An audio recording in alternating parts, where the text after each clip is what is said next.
आगरमालवा जिले की नलखेड़ा तहसील में लगने वाले ग्राम गोठड़ा का ये मामला है, जहां पर फरियादी मदनलाल पिता बाबू जाति चमार अनुसूचित जाति निवासी ग्राम काशी खेड़ी तहसील जीरापुर जिला राजगढ़ द्वारा अजाक्स थाना आगरमालवा को दिनांक 22 मई 2018 को आरोपी गिरिराज सिंह पिता बने सिंह राजपूत निवासी ग्राम गोठड़ा तहसील नलखेड़ा के विरुद्ध फरियादी की ग्राम गोठड़ा तहसील नलखेड़ा जिला आगरमालवा की 20 बीघा जमीन षड्यंत्र रचकर धोखाधड़ी से हड़पने के कारण SC/ST एक्ट 1989 के तहत और IPC की धाराओं के तहत मुकदमा दर्ज कर कार्रवाई करने हेतु आवेदन दिया गया है। अजाक्स थाना आगर द्वारा मूल आवेदन SDOP सुसनेर क्षेत्र का होने के कारण वहां से ट्रांसफर कर दिया गया तथा SDOP सुसनेर ने अपराध घटित होने का स्थल ग्राम गोठड़ा थाना नलखेड़ा के क्षेत्राधिकार में होने के कारण अभी 7-8 माह पहले थाना नलखेड़ा को स्थानांतरित किया है। फरियादी द्वारा SC/ST एक्ट की जिन धाराओं के तहत अपराध घटित होने की सूचना दी गई वह अभी संज्ञेय अपराध की श्रेणी में है।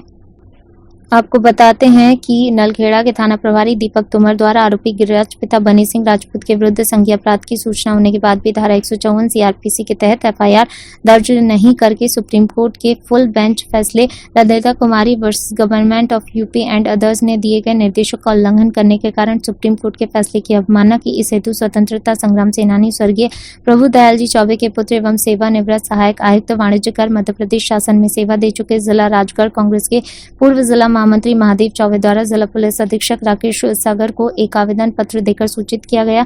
नलखेड़ा थाना प्रभारी द्वारा सुप्रीम कोर्ट के आदेशों का उल्लंघन किया गया, इसलिए नलखेड़ा थाना प्रभारी दीपक तोमर पर अनुशासनहीनता एवं दंडात्मक कार्रवाई करने को दृष्टिगत रखते हुए उनके ऊपर कार्रवाई की जाए तथा उन्हें तत्काल FIR दर्ज करने के निर्देश दिए जाएं। अब देखना होगा कि सुप्रीम कोर्ट के आदेश की अवहेलना करने वाली थाना प्रभारी के विरुद्ध किस प्रकार की कार्रवाई पुलिस अधीक्षक के द्वारा की जाती है। नगर पिछौर में भारतीय जनता पार्टी युवा मोर्चा के अध्यक्ष अमरदीप ओलख द्वारा मध्य प्रदेश शासन पूर्व मुख्यमंत्री कमलनाथ सरकार द्वारा जो युवाओं के लिए और किसानों के लिए वादे किए गए थे उसके खिलाफ डबरा विधानसभा के पिछौर नगर पालिका के सामने प्रदर्शन किया, नारेबाजी की, कमलनाथ मुर्दाबाद, कांग्रेस पार्टी मुर्दाबाद आदि नारे दिए गए, जिसमें अमरदीप ओलख ने बताया पूर्व मुख्यमंत्री कमलनाथ द्वारा युवाओं को रोजगार देने की बात कही गई थी। मध्य प्रदेश शासन के युवाओं को दिया गया यह रोजगार देने का वादा, उसके बदले दिया लॉलीपॉप। किसानों का कर्ज माफ करने की बात कही गई जो उन्होंने निराधार जनता के सामने झूठ बोला था। हम संकल्प लेते हैं उपचुनाव में हम उनका विरोध करेंगे और हम युवा संकल्प लेते हैं कि इसकी जनता विरोधी नीतियों को जो उन्होंने जनता से झूठ बोला था डबरा विधानसभा में घर घर जाकर उजागर करेंगे और आगामी चुनाव में हम डबरा विधानसभा सीट को अधिक से अधिक मतों से विजयी बनाने का संकल्प लेंगे। तो उन्होंने ये वादा किया था कि 4,000 रुपए बेरोजगारी भत्ता हम हर युवा को देंगे जिसके पास रोजगार नहीं है। आप देख रहे होंगे कि जिस प्रकार से 15 महीने की इनकी सरकार रही, इन्होंने एक भी सिंगल एक बच्चे को किसी को 4,000 रुपए बेरोजगारी भत्ता नहीं दिया। इन्होंने किसानों को ये वादा किया था कि हम 2 लाख तक का ऋण माफ करेंगे। मैं आपसे मीडिया के माध्यम से ये उनसे पूछना चाहता हूँ, अगर उन्होंने मध्य प्रदेश में एक भी किसी इंसान का 2 लाख का कर्जा माफ किया होगा तो मैं अपने घर बैठ जाऊंगा। लेकिन जिस प्रकार से पुरानी कहावत है झूठ बोले कौवा काटे, अब ये जनता के बीच में उपचुनाव में आ रहे हैं तो हमारा युवा जहां भी ये जाएंगे वहां जाके उनसे यही प्रश्न करेंगे कि आपने जो वादे किए थे वो पूरे क्यों नहीं किए। सर आप कह रहे हैं 2 लाख तक का अभी किसी का कर्ज माफ नहीं हुआ, ऐसे कई नाम है जिनके 2 लाख के कर्ज माफ हुए, पिछोड़ने के नाम है। देखिए मैं आप कह रहे होंगे, आपने शायद देखा होगा, लेकिन ना मीडिया के माध्यम से ना रिकॉर्ड के माध्यम से एक भी किसान ऐसा नहीं है उसका 2 लाख तक का कर्जा माफ। अनादि टीवी ने कल BD शर्मा जी से इंटरव्यू किया था भोपाल में, उस समय भी ये क्वेश्चन उठाया था और अनादि टीवी ने जो ऋण माफी के ऊपर एक कार्यक्रम भी चलाया। जी। आज मैं फिर आपसे कह रहा हूँ, लिस्ट मेरे पास है जो पेन ड्राइव में थी, आपको मैं लिस्ट दिखाया था, उसमें BJP के लोग गिरा 2 लाख की लिस्ट में। देखिए मुझे इसका पता नहीं, ऐसे तो आपको अगर ध्यान होगा तो शिवराज जी का नाम भी उस लिस्ट में था। तो ऐसे पेन ड्राइव वाली लिस्टों को मैं मानता नहीं। ऑथेंटिक लिस्ट अगर आप लेके आएंगे तो हम उस पर विचार करेंगे और हम धन्यवाद देंगे कमलनाथ जी को। अगर उन्होंने 2 लाख तक का कर्जा माफ किया होगा तो हम धन्यवाद देंगे। क्यों? क्योंकि भारतीय जनता पार्टी किसानों की युवाओं की पार्टी है और हम कोई उद्योगपतियों की पार्टी नहीं है। अगर उन्होंने ये काम किया है तो उसके लिए हम धन्यवाद देंगे। लेकिन जो बेरोजगारी भत्ता, जो रोजगार जो उन्होंने वादे किए थे वो पूरे नहीं किए, हम पूर्ण तरीके से उनका विरोध करेंगे। वो चुनाव में जहां भी जाएंगे डबरा विधानसभा में हम वहां पहले से पहुंच के उनका। ग्वालियर अशोक सिंह तोमर कांग्रेस से विधानसभा क्रमांक 16 के लिए दावेदारी कर रहे हैं। ग्वालियर विधानसभा 16 की की बिजली संबंधित जन समस्याओं को लेकर अशोक सिंह तोमर ने ऊर्जा मंत्री प्रद्युम्न सिंह तोमर के बंगला नंबर 38 पर जाकर जन समस्याओं को अवगत कराया। जब मीडिया को जानकारी मिली नेताजी 16 विधानसभा से कांग्रेस का टिकट मांग रहे हैं, जो हमने उनसे बात की, उनके अनुसार ग्वालियर में कोरोना के 400 से 500 केस प्रतिदिन निकल रहे हैं। ग्वालियर में अब तक कितने कोरोना संक्रमित व्यक्ति हैं उनको पता नहीं। मीडिया को कोविड-19 की गलत जानकारी दे रहे कांग्रेस नेता अशोक तोमर, ग्वालियर में कोरोना संक्रमण आंकड़ा 15,000 के पार बताया। कांग्रेस नेता के अनुसार उन्होंने अभी सर्वे नहीं कराया कोरोना का, अब कांग्रेस को तय करना है क्या ऐसे नेता को टिकट देना चाहिए या नहीं। आज हमारे साथ जो हमारे सभी बड़े भाई और सभी लोग युवा साथी जो उपस्थित हुए हैं, 4 सूत्री समस्याएं थी। सबसे विशेष और पुरानी समस्या जो 2014 से लगातार हम लोग इस पर संघर्ष कर रहे हैं, एक हाई टेंशन लाइन 33 kVA की भिंड रोड से न्यू शंकरपुरी कॉलोनी होते हुए सैनिक कॉलोनी, पिंटो पार्क और आपका रणधीर कॉलोनी, गोवर्धन कॉलोनी को प्रभावित करते हुए करीब 5,000 घरों को प्रभावित करती है, जिसमें अनुमानित 10-12 हज़ार लोगों को परेशानी है उससे। और इसमें आए दिन हत्याएं होती हैं। अभी 8 दिन पहले ही एक दुर्घटना हुई है जिसमें एक मोहम्मदन परिवार के 2 बच्चे एक्सपायर हुए हैं। मध्य प्रदेश के सागर जिले की देवरी जनपद पंचायत द्वारा शासन की राशि से जो देवरी के स्कूलों में आरओ वाटर कूलर लगाए गए हैं, वो लगने के दूसरे दिन से ही बंद पड़े व किसी आरओ में पूरा कंप्लीट सामान नहीं लगाया गया है। वोल्टेज सीधे सेटिंग करके स्कूलों में थोप कर नाम मात्र के लिए लगा दिए गए हैं। स्कूल के बच्चों को न गर्मी में उसका लाभ मिल पाया। आरओ स्कूलों में दिखावे मात्र के लिए लगे। जब स्कूलों के लगे आरओ मामले की ग्रामीणों द्वारा शिकायत पत्रकारों से की, पत्रकारों ने सभी स्कूलों का निरीक्षण किया, तब जमीनी स्तर पर देखा गया तो पूरे आरओ मामले में बड़ा भ्रष्टाचार देखने को मिला। वहां लगे आरओ सभी अधूरी सामग्री के साथ लगे पाए, कुछ डिब्बे में पैक बंद पाए गए। जमीनी स्तर पर स्कूल में लगे आरओ देखे वो करीब 10 से 15,000 कीमत के लगे पाए गए और बिल का पेमेंट स्कूलों द्वारा 50,000 से लेकर 1 लाख तक किया गया। जब स्कूलों के प्रधानाध्यापक और प्राचार्य गणों से पूछा गया तो भ्रष्टाचार मामले में फंसने के डर से साफ तौर पर खुद का पलड़ा झाड़कर जनपद पंचायत से दबाव बनाकर बिल पेमेंट करवाने की बात कर डाली और कहा हम लोगों का आरओ मामले में कोई लेना देना नहीं है, भ्रष्टाचार है तो वो जनपद द्वारा किया गया। हम लोग छोटे कर्मचारी हैं, हमें अपने बड़े अधिकारी की सुननी पड़ती है। क्या नाम है आपका? विनय कुमार धर्मे। अच्छा, शासकीय उच्चतर माध्यमिक विद्यालय में आप किस पद पे हैं? प्रभारी प्राचार्य। जी, आपके स्कूल में जो आरओ लगाया गया है, ये स्कूल के मद से लगा है या पंचायत के या नहीं, जनपद पंचायत के माध्यम से आरओ लगाया गया है। वो जनपद पंचायत के माध्यम से। आपकी ग्राम पंचायत झुनकू में जो सामुदायिक स्वास्थ्य केंद्र में आरओ लगाया गया है, उसकी करीब कीमत लगभग 10 से 12 हज़ार लग रही है और लेकिन बिल बने हैं उसके और राशि निकली है 49,700। इस संबंध में आपका क्या कहना है? कहा कि राशि अध्यक्ष मैडम ने डाली थी। क्या नाम है मैडम आपका? सविता ठाकुर। ये माध्यमिक सारा बिल है मैं आप किस पद पे हैं?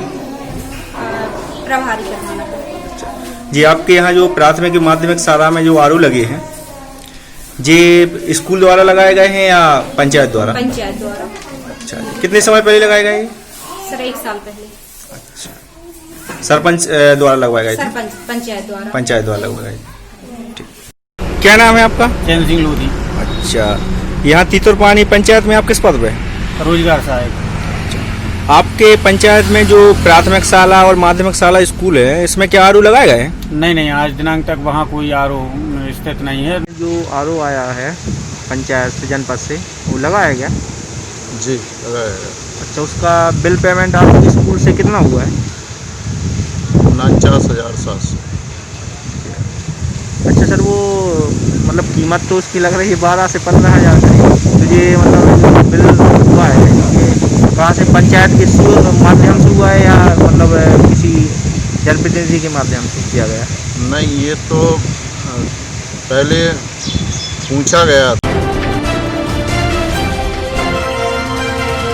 झांसी जिले के मऊरानीपुर पुलिस प्रशासन से गुंडों का डर पूरे तरीके से खत्म हो गया। गुंडे लोग खुलेआम लोगों के साथ मारपीट कर रहे हैं। जानकारी के अनुसार लक्ष्मण प्रसाद एंड सन्स पेट्रोल पंप पर खुलेआम गुंडों की गुंडागर्दी देखने को मिल रही। पेट्रोल पंप के कर्मचारियों के साथ सीसीटीवी कैमरे में मारपीट का वीडियो कैद हुआ। मऊरानीपुर कोतवाली पुलिस सिर्फ मोटी कमाई करने में लगी हुई है। नगर के सम्मानित लोग घर से निकलना अपने आप को सुरक्षित नहीं समझ रहे हैं। योगी सरकार गुंडों को खत्म करने के लिए बड़े बड़े वादे कर रही है, लेकिन पुलिस प्रशासन की कुछ कमियों की वजह से गुंडे लोग खुलेआम गुंडागर्दी कर रहे हैं। जी काय से के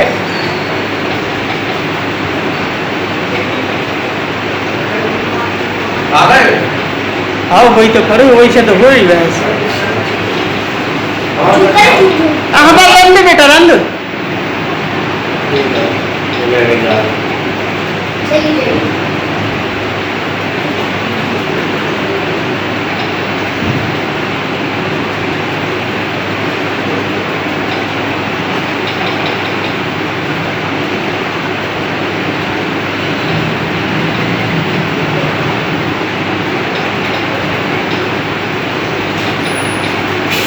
और यहाँ जब प्रमोद की धनकाई देखो जा होएगी, क्या होई धनकाई प्रमोद की।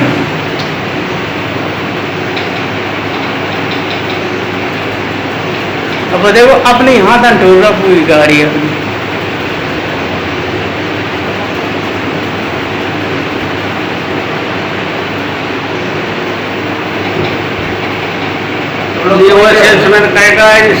कछु नहीं यार, उल्टा ठकुआ पकड़ लड़ी था प्रमोद का।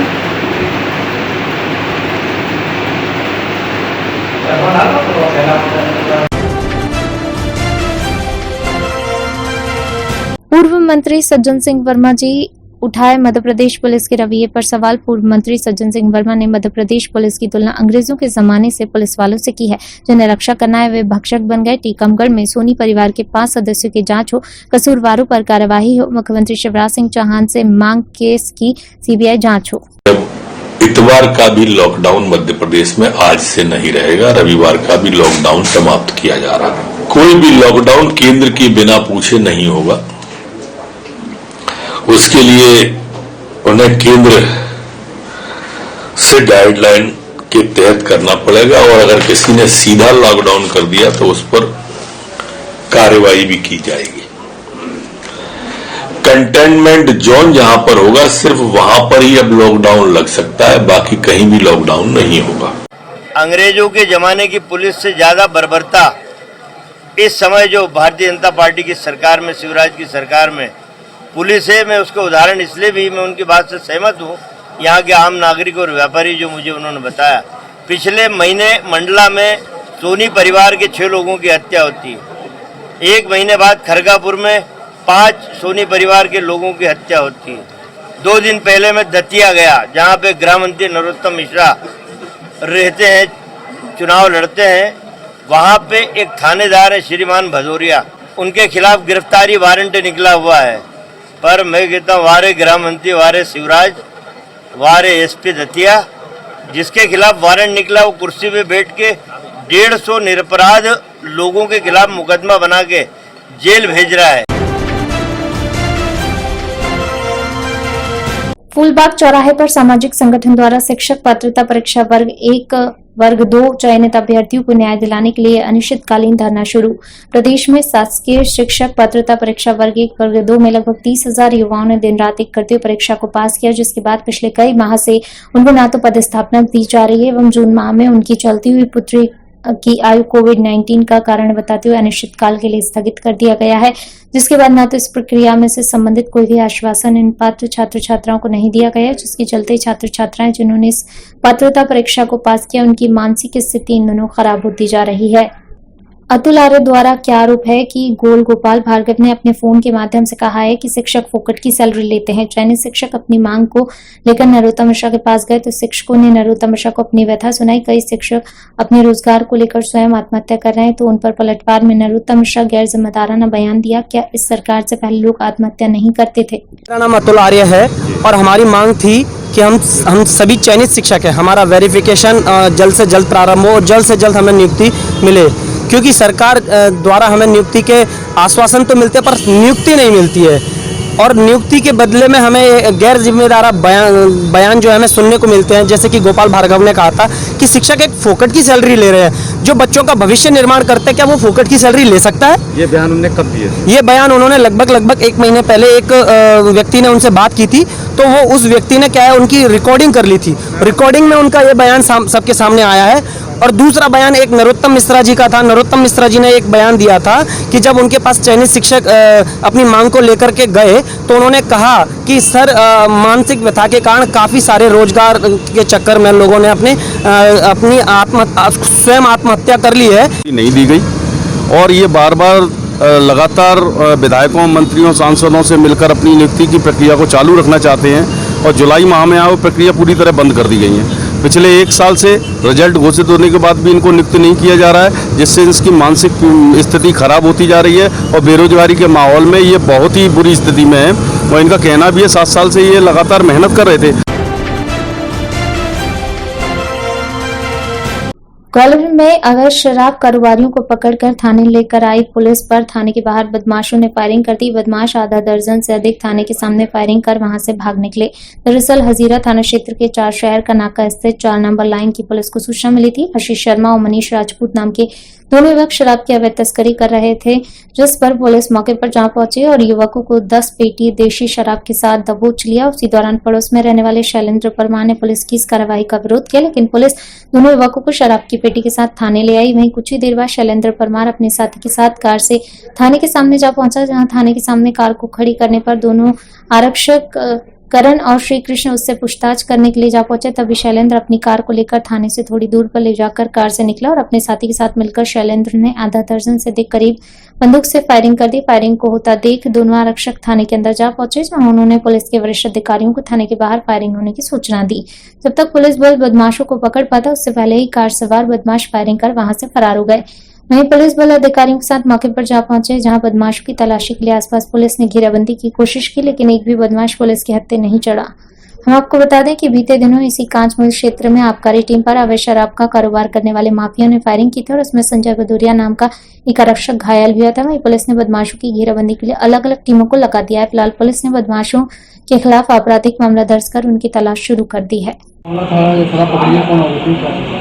आज मुखबिर से सूचना मिली थी कि 2 लड़के प्लेटिना गाड़ी पर अवैध शराब की बिक्री के लिए खड़े हैं। सूचना की तस्दीक से फोर्स की मदद से दोनों आरोपियों को घेर के पकड़ा गया। उनका नाम पता पूछा तो एक ने अपना नाम आशीष शर्मा बताया व दूसरे ने अपना नाम मनीष राजपूत बताया। उनके कब्जे से कुल 10 पेटी बरामद हुई है। किस तरीके से पूरी घटना हुई, क्या पूरा?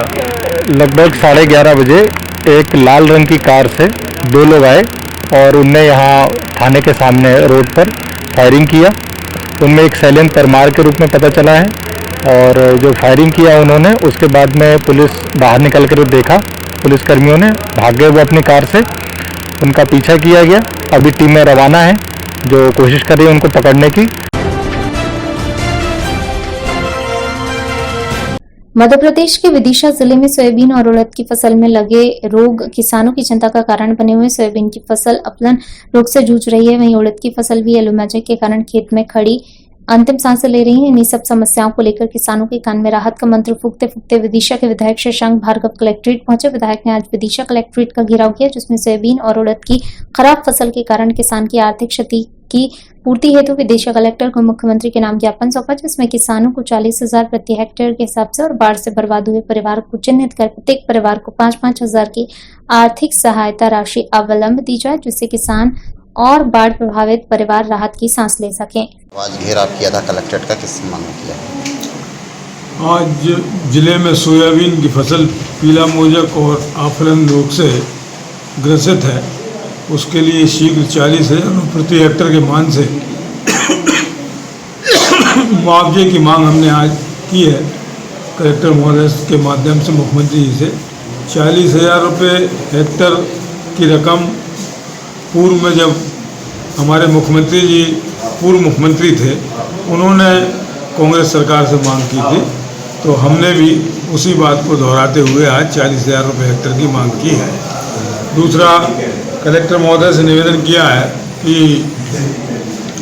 जिन लोगों के गरीबों के घरों में पानी भर गया है उनके घरों जिन जिन के घरों में पानी भरा है उनको चिन्हित करा के 5-5 हज़ार रुपये की रकम तुरंत डाल दें। झांसी जिले की तहसील मऊरानीपुर में पुलिस प्रशासन की लापरवाहियों को देखते हुए मऊरानीपुर क्षेत्र व नगर में आए दिन घटनाएं बढ़ती जा रही। चोरी, जुआ, शराब आदि घटनाएं तो आम बात है, लेकिन मऊरानीपुर कोतवाली के अंतर्गत मर्डर जैसी घटनाएं बढ़ती जा रही। सम्मानित लोगों का घर से निकलना मुसीबत जैसी घटनाएं बढ़ती जा रही हैं। मऊरानीपुर कोतवाली दलालों का अड्डा बन चुका है। सम्मानित लोगों को अपनी शिकायत व बात रखने के लिए पुलिस प्रशासन से विश्वास हटता हुआ नजर आ रहा है। झांसी जनपद के मऊरानीपुर कोतवाली क्षेत्र बमौरी गाँव में रविवार की सुबह उस समय सनसनी फैल गई जब घर का सामान बाहर फैला मिला और वृद्ध महिला का शव संदिग्ध परिस्थितियों में बंद कमरे में मिला। मौके पर पहुंची पुलिस ने शव को कब्जे में लेकर मौका मुआयना किया और जांच शुरू कर दी। परिजनों का आरोप है कि अज्ञात चोरों द्वारा चोरी की घटना को अंजाम दिया गया तथा वृद्ध महिला द्वारा विरोध करने पर उसकी हत्या कर दी गई। स्थानीय ग्रामीणों द्वारा भी यही कयास लगाया जा रहा है कि घटना की सूचना मिलते ही मौके पर पहुंचे कोतवाली प्रभारी संजय गुप्ता और पुलिस क्षेत्र अधिकारी अभिषेक कुमार राहुल ने घटनास्थल का मौका मुआयना किया और शव को कब्जे में लेकर जाँच शुरू कर दी। क्या नाम आपका? हमारा नाम मिस्टर जी प्यारे लाल। कौन थी वो जो आपके हमारी भाभी थी।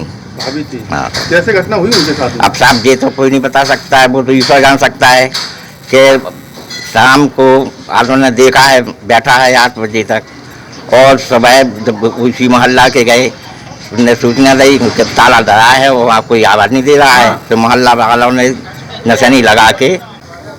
क्या नाम आपका? हमारा राम प्रसाद कुशवाहा। राम प्रसाद जी, आज जो खत्म हो गई ये कौन थी आपकी? जी हमारी मान लो चाची थी। चाची थी? हाँ। कैसे हो गई इनकी मौत? इनकी ऐसे ही हो गई मौत। इनकी 2 दिन पहले भाई चोरी, तो हम लोग हमारा परिवार है 100 परिवार का, कम से कम 100 से ऊपर बैठेंगे। हम लोगों ने किसी को नहीं बताया। चाची हम रहते नदी ऊपर, जी रहती पार। उसके बाद चोरी जैसे भाई ने किसी को नहीं बताया, ना कुछ बात ही नहीं करी जाए। और इसके बाद मान लो 9-8 बजे रात के और सुबह हो जो सुबह हमें मालूम पड़ा है का मान लो तुम्हारी दादी चाची खत्म हो गई। आज सुबह सूचना मिली कि मऊरानीपुर के थाना बमौरी सोनागी में एक महिला है जिनका नाम फूला देवी, वाइफ ऑफ स्वर्गीय श्यामलाल। उनका शव घर के अंदर पड़ा है और गेट पर ताला लगा हुआ है। मौके पर टीम पहुंची और